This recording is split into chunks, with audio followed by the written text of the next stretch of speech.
देखो, दो तरह के प्राणी होते हैं। एक वो जो भगवान को पाना चाहते हैं, एक वो जो भोगों को पाना चाहते हैं। एक का लक्ष्य क्या है?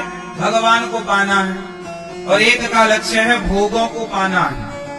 भोगों को मतलब सांसारिक वस्तुएं, सांसारिक सुख। अब देखो जरा, एनर्जी ज्यादा किसे चाहिए? जिसे भगवान को पाना है वो तो कम एनर्जी से भी ईश्वर को पा सकता है, लेकिन जिसे भोग भोगने हैं उसको ज्यादा एनर्जी चाहिए होती है। इसलिए आपने देखा होगा जिम करने वाले, है ना, वो प्रोटीन अलग से पीते हैं, एक एक डिब्बा प्रोटीन पाउडर।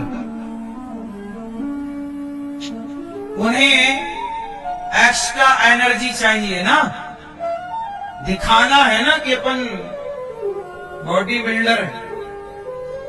अब अपने को दिखाना नहीं तो अपना सामान्य दाल रोटी की एनर्जी से काम हो रहा है।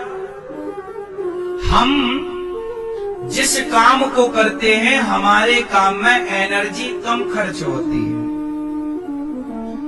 बोलो हाँ।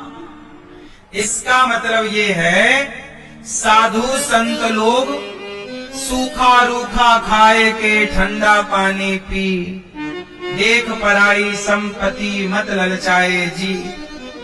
जिसे ईश्वर को पाना है वो तो दो चार रोटियों की एनर्जी से ईश्वर का ध्यान कर सकता है, लेकिन सबसे ज्यादा एनर्जी वेस्ट कहां होती है? चलो बताओ, सबसे ज्यादा एनर्जी कहां वेस्ट होती है? बताओ।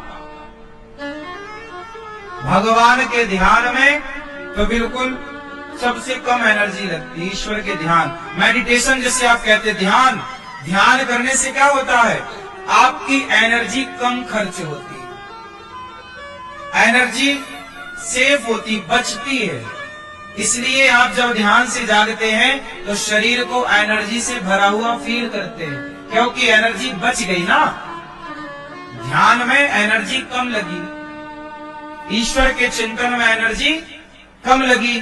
भाई सब बंद है ना, आंखें बंद, कान से कुछ सुन नहीं रहे, वाणी से कुछ बोल नहीं रहे, शरीर का बिल्कुल मन ईश्वर में लगा, ध्यान चल रहा, श्रीमन नारायण श्रीमन नारायण। कम एनर्जी से ईश्वर को पाया। सबसे ज्यादा एनर्जी कहाँ लगती है? भोग विलास में। सबसे ज्यादा एनर्जी कहाँ लगती है? स्त्री के संग में। इसलिए कहता हूं कि ब्रह्मचर्य का पालन करना सीखो। आजकल लोग, लड़के शादी के पहले 4-4 लड़कियों के संग रहते हैं। क्या होता है? इनकी सारी एनर्जी खत्म। इसलिए आपने देखा होगा आजकल के लड़कों का मुंह धस जाता है, ऐसे धस जाता, गाल धस जाते, आंखें बिल्कुल घुस जाती हैं। क्यों? इसने अपनी पूरी एनर्जी पानी में बहा दी, वेस्ट कर दी, ब्रह्मचर्य को बिगाड़ लिया। ब्रह्मचर्य की एनर्जी समाप्त। फिर बचा क्या? ढांचा बचा। ढांचा है आपके पास, एक थप्पड़ कोई मार दे तो आप गिर जाओगे। चुसा हुआ आम नहीं होता, चुसा हुआ आम, ऐसी हालत हो जाती है। इसलिए अपने बेटों को ये बात बताओ कि बेटा ब्रह्मचर्य क्या है। ये ब्रह्मचर्य केवल पुरुषों के लिए नहीं होता, स्त्रियों के लिए भी होता। स्त्री भी ब्रह्मचारी बने, पुरुष भी ब्रह्मचारी बने। भोगों का, भोग विलास में मन कम लगाइए। अपनी एनर्जी को, कहते ना हमारी नाभि केंद्र बिंदु है। हमारे शरीर का केंद्र बिंदु क्या है? बोलो, नाभि। हमारे नाभि के नीचे जो एनर्जी जाती है ना, उसी को वासना कहते हैं, और नाभि के ऊपर जो एनर्जी आ जाती है उसी को उपासना कहते हैं। नाभि के नीचे जो एनर्जी चली गई उसे भोग कहते हैं, और नाभि के ऊपर जो एनर्जी आ गई उसी को योग कहते हैं।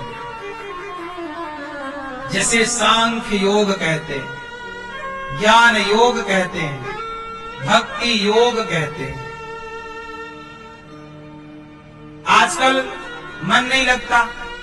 मन ना लगने का कारण क्या है? ब्रह्मचर्य की शक्ति नष्ट कर लेने से मन अशांत हो जाता है। भाई ये बताओ कि गन्ने के डंडे से रस निकाल लोगे तो क्या बचेगा?